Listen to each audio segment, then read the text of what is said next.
Hello mga ka-BM Tech. So for today's video, meron tayong repair dito sa San Juan, Quezon City. So yun, ang problema po nitong Panasonic inverter top load ay H52 error na lumalabas sa display, no?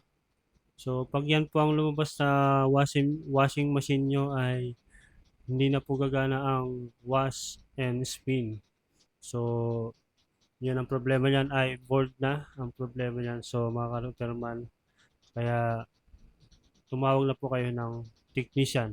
So yun, dumako tayo sa motherboard. So ang problema po ay regulator. So pinalitan po natin yan. So ito na, tinesting na natin mga ka-repairman.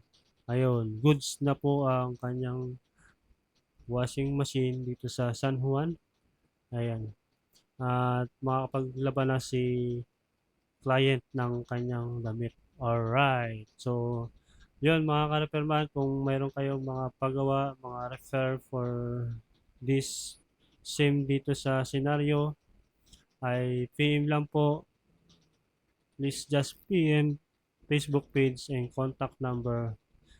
Yun. Thank you mga ka-repairman. Bye-bye. See you next vlog. Thank you.